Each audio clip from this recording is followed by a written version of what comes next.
Hi అండి, నమస్తే. Welcome back to our channel. ఈరోజు ఒక మంచి ఇన్ఫర్మేషన్తో అయితే మీ ముందుకు వచ్చేసానండి. ఇది జస్ట్ కేవలం 10th అర్హతతో కేంద్ర ప్రభుత్వం ఉద్యోగాల నోటిఫికేషన్ అయితే విడుదలైందనమాట. వచ్చేసరికి క్యాంటీన్ అటెండెంట్ పోస్టుల కోసం నోటిఫికేషన్ అయితే విడుదలైందనమాట. దీనికి జస్ట్ 10th పాస్ అయితే సరిపోతుంది అనమాట. సరికి ఇది ప్రభుత్వం ఉద్యోగం అంటే గవర్నమెంట్ జాబ్. దీనికి వచ్చేసరికి జీతం 18,000 వరకు కూడా జీతం ఉంటుంది అనమాట. జస్ట్ స్మాల్ ఎగ్జామ్ అంటే చిన్న ఎగ్జామ్ అండ్ ఫీజు కూడా చాలా తక్కువ అనమాట. ఓన్లీ 100 రూపీస్ అంతే అనమాట. ఇక దీనికి వచ్చేసరికి ఎటువంటి ఇంటర్వ్యూ ఏమీ లేదనమాట, ఎటువంటి ఎక్స్పీరియన్స్ లేదనమాట. ఈ క్యాంటీన్ అటెండెంట్ పోస్ట్కి ఎలా అప్లై చేసుకోవాలి, సెలక్షన్ ప్రాసెస్ ఎలా ఉంటుంది, ప్రతిదీ పూర్తిగా దీని యొక్క డీటెయిల్స్ అన్నీ కూడా ఈ వీడియోలో అయితే క్లియర్గా ఎక్స్ప్లెయిన్ చేస్తాను. మీరు చేయవలసింది ఒకటే, వీడియో స్కిప్ చేయకుండా ఫుల్గా చూసి సబ్స్క్రైబ్ చేసుకుని ఒక చిన్న లైక్ చేసి అయితే వీడియో చూడండి. సో ఏమన్నా డౌట్స్ ఉంటే కూడా కామెంట్ చేసుకోండి. ఇంకెవరెవరు అప్లై చేసుకోవచ్చు, ఎలా అప్లై చేసుకోవచ్చు, సెలక్షన్ ప్రాసెస్ ఏంటి, ఎగ్జామ్ ఏంటి, ప్రతి ఒక్కటి కూడా ఈ వీడియోలో అయితే చూసేద్దాం.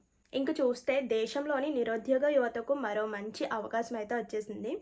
కేంద్ర ప్రభుత్వ శాఖ అయిన కస్టమ్స్ చీఫ్ కమిషనర్ కార్యాలయం అంటే సిబిఐసి రిక్రూట్మెంట్ 2025 నుంచి ఈసారి మంచి నోటిఫికేషన్ అయితే విడుదలైందనమాట. సో ఈసారి క్యాంటీన్ అటెండెంట్ పోస్టుల కోసం భర్తీ దరఖాస్తులు ఆహ్వానిస్తున్నారు. అంటే జస్ట్ 10వ తరగతి పాస్ అయిన ప్రతి ఒక్కరు కూడా అప్లై చేసుకోవచ్చు అనమాట.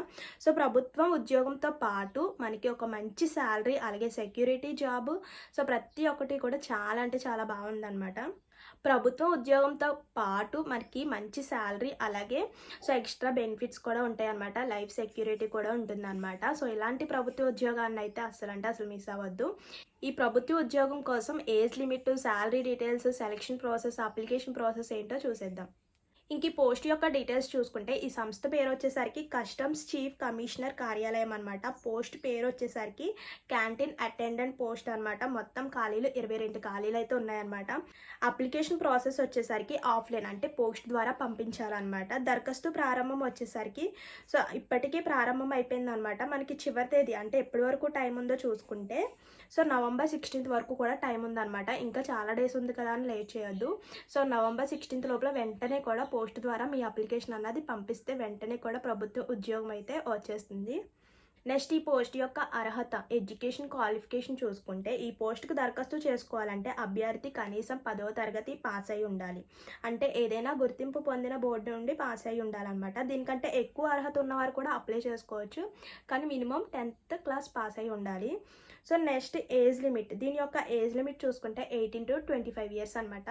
సో 18 to 25 ఇయర్స్ లోపు అయితే ఉండాలన్నమాట.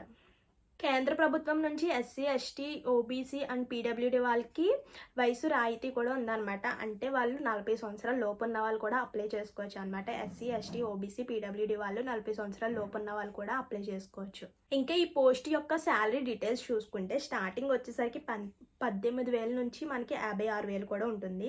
దీనికి అదనంగా ప్రభుత్వ నియమాల ప్రకారం డిఏ, హెచ్ఆర్ఏ, టీఏ వంటి ఇతర అలవెన్స్ కూడా లభిస్తాయన్నమాట. అంటే మొత్తం తీసుకునే జీతం ఇంకా ఎక్కువగానే ఉంటుందన్నమాట. సో మనం అసలు శాలరీ కన్నా ఈ హెచ్ఆర్ఏ, డిఏ, టీఏ ఇలాంటివి కూడా వర్తిస్తాయి అనమాట. ఈ పోస్ట్ యొక్క సెలక్షన్ ప్రాసెస్ ఎలా ఉంటుందంటే ముందుగా రిటర్న్ టెస్ట్ అయితే ఉంటుందన్నమాట. అది కూడా జస్ట్ 50 మార్క్స్కి మాత్రమే ఉంటుంది. జస్ట్ చిన్న ఎగ్జామ్ మాత్రమే అనమాట.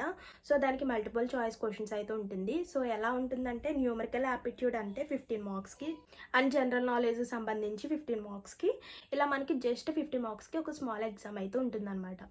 అప్లికేషన్ ఫీజు, దరఖాస్తు ఫీజు చూసుకుంటే సాధారణంగా అభ్యర్థుల ప్రాసెసింగ్ ఫీజు వచ్చేసరికి 100 రూపీస్ అనమాట. సో 100 రూపీస్ అయితే చెల్లించాలి. ఎస్సీ, ఎస్టీ, పీడబ్ల్యూడీ, ఓబీసీ వాళ్ళకైతే సో ఎటువంటి ఫీజు లేదా అండ్ ఫీమేల్స్కి కూడా ఎటువంటి ఫీజు లేదనమాట. ఇంక ఈ పోస్ట్ యొక్క వివరాలు చూసుకుంటే ఈ పోస్ట్ యొక్క వర్క్ ఎలా ఉంటుందో చూసుకుంటే ఇందులో మొత్తం కూడా 22 పోస్టులు అయితే ఖాళీగా ఉన్నాయి కదా. చూసుకుంటే మనకి క్యాంటీన్ అటెండెంట్ అంటే మనకి ఎక్కువగా ఫుడ్ సర్వ్ చేయడం, అలాగే సో హెల్పింగ్ అంటే కిచెన్లో హెల్పింగ్ చేయడం ఇలా ఉంటుందన్నమాట. జస్ట్ స్మాల్ వర్కే క్యాంటీన్ అటెండెంట్ అంటే. సో మనకి ఫుడ్ సర్వ్ చేయడం, అలాగే కిచెన్స్లో హెల్ప్ చేయడం అండ్ అన్ని క్లీన్గా ఉంచడం, ఇవన్నీ చిన్న చిన్న వర్క్స్ అయితే ఉంటుందన్నమాట. నెక్స్ట్ చివరిగా ఇంకా అప్లికేషన్ ఎలా అప్లై చేసుకోవాలి, హౌ టు అప్లై, ఈ దరఖాస్తు ఎలా చేసుకోవాలంటే ఈ పోస్టులకు ఆఫ్లైన్ దరఖాస్తు చేయాలి. అంటే అప్లికేషన్ ఫామ్ ప్రింట్ తీసుకుని అంటే మీరే ఫిల్అప్ చేసి అక్కడ అడిగిన డాక్యుమెంట్స్ అన్నిటిని కూడా జతపరిచి ఈ పోస్ట్కి అయితే పంపించాలన్నమాట. పోస్ట్ ద్వారా అయితే మీ యొక్క అప్లికేషన్ అప్లికేషన్ అయితే పంపించాలి. అప్లికేషన్ ఎలా ఫిల్అప్ చేయాలంటే ముందుగా మీ యొక్క ఫుల్ నేమ్, అలాగే date of birth, Aadhaar card number, అలాగే phone number, email ID, date of birth ఇవన్నీ కూడా ఫిల్అప్ చేసిన తర్వాత సర్టిఫికేట్స్, మీ ఎడ్యుకేషన్కి సంబంధించిన సర్టిఫికేట్స్, ఒరిజినల్ సర్టిఫికేట్స్ యొక్క కాపీస్, ఒరిజినల్ సర్టిఫికేట్స్ కాదు, సర్టిఫికేట్స్ యొక్క జిరాక్స్లు కూడా మొత్తం సర్టిఫికేట్స్, అలాగే క్యాస్ట్ సర్టిఫికేట్, అలాగే పాస్పోర్ట్ సైజ్ ఫొటోస్, అలాగే దరఖాస్తు ఫీజు మొత్తం కూడా జడ్జ్ చేసి ఒక కవర్లో పెట్టి కవర్ మీద అయితే ఇలా రాయాలన్నమాట. Application for the post of canteen attendant, ఇది మాత్రం మర్చిపోవద్దు, కవర్ పైన ఇలా మాత్రం రాయాలి. ఇక్కడ ఒక అడ్రస్ అయితే ఇచ్చాడనమాట, అడ్రస్కి అయితే పంపించేయాలి. ఆ అడ్రస్ అండ్ కవర్ మీద ఏం రాయాలో మొత్తం కూడా నేను స్క్రీన్ మీద అయితే వేస్తాను చూడండి. మీ యొక్క అప్లికేషన్ ఫామ్ అన్నది క్లియర్గా ఉండాలి.